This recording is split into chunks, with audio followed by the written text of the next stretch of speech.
Alright guys, what is going on, and welcome back to another edition of Skyshaft. Now, we've entered into the portion of our survival walkthrough in which we end up doing our review portion of this, and that we're basically just going to go through from spawn point and kind of describe what goes on with this map and how it plays and whatnot, as well as we're going to give some tips on how to thrive in the map, I guess I should say. Just some basic self-opinionated tips on how everything would go. So, but yeah, I'm going to go ahead and be running this in a bit of a different format than I usually do. Hopefully that it'll turn out okay. I think it'll sound a bit more professional than some of my other videos usually do. But yeah guys, without further ado, let's go ahead and get right into this. When you first spawn in, you will see before you a chest. Inside of this chest will contain a set of basic survival tools as well as a book that will give you a list of different goals to complete. Your survival map has begun. As you progress through here, you'll notice that there is an abundance of chests set up, as this is a randomly generated mine shaft. You'll go around wanting to collect every single piece of equipment you can from those chests.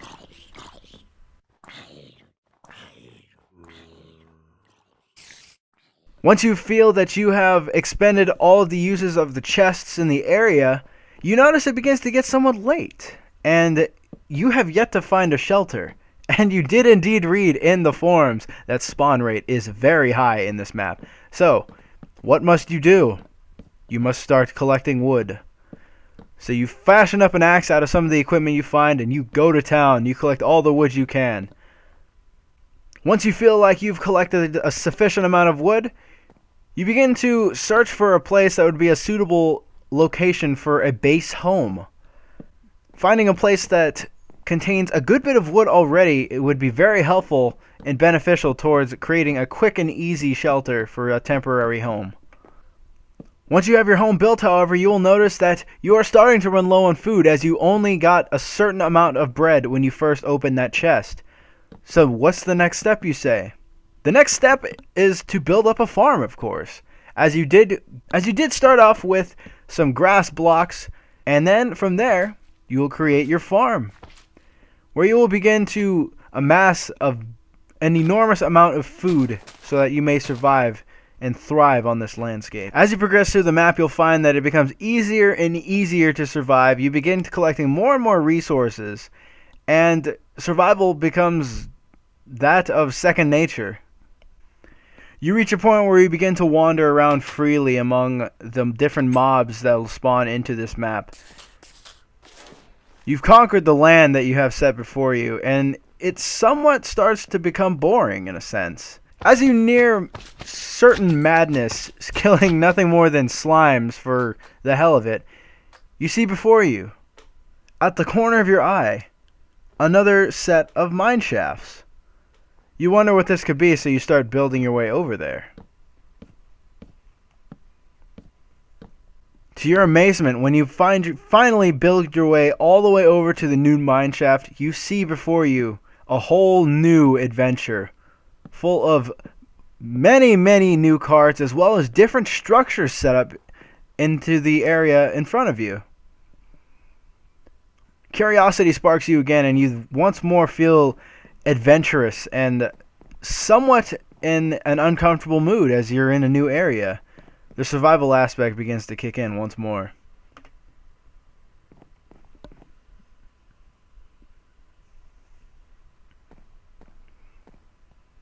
As you collect chests from this newfound area, curiosity seems to grasp you even further, enough to the point where you go to check out some of these new structures and see just what lies within them.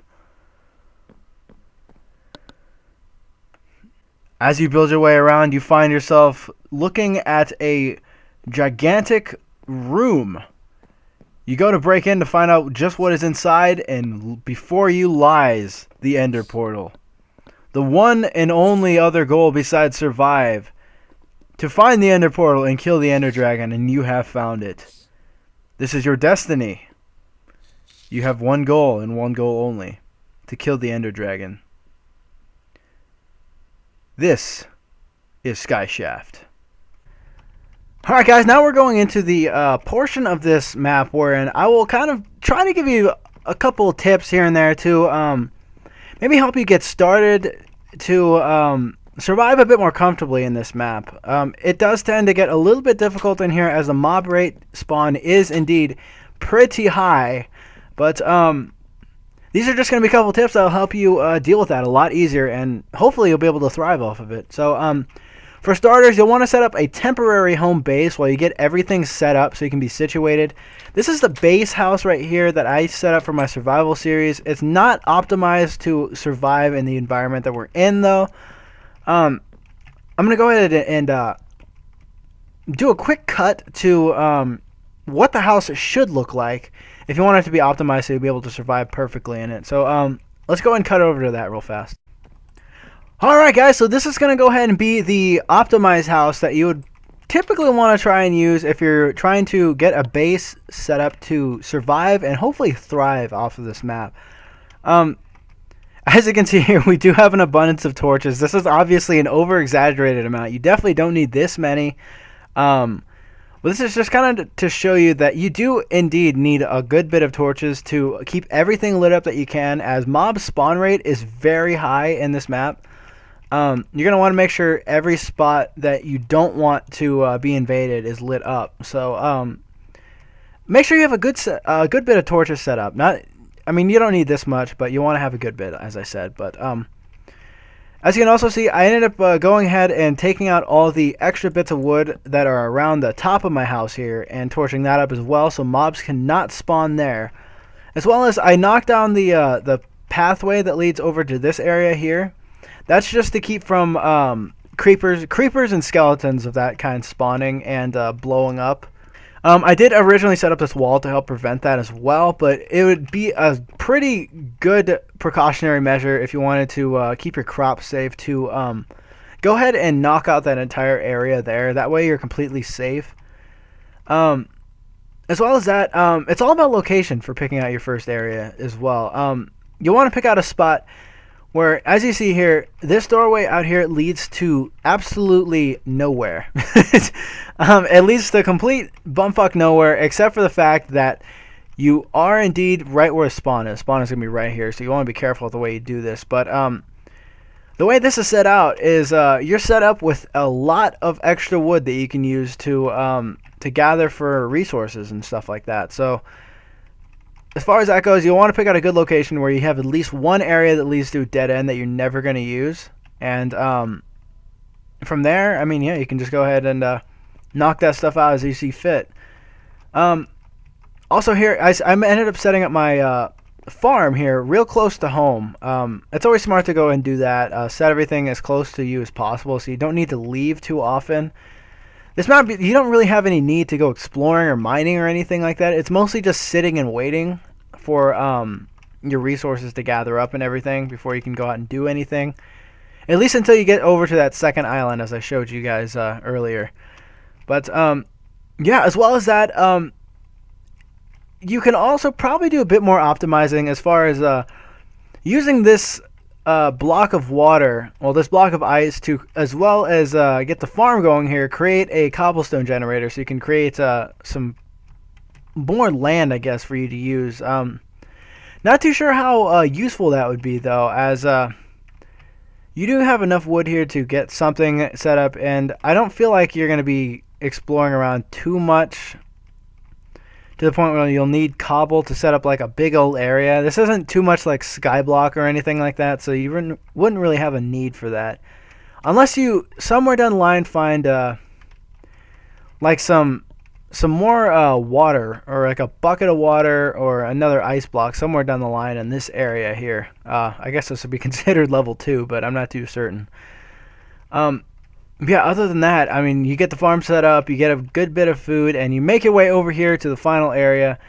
The Ender Dragon is going to be waiting for you in here. So, guys, that's going to go ahead and do it for the review portion of this map. Overall, I definitely rate it like a solid 9 out of 10, I guess I should say. I never really give reviews a 10 out of 10. There's always room for improvement on any map that anybody does. So, I really, personally, I couldn't find anything too particularly wrong with this.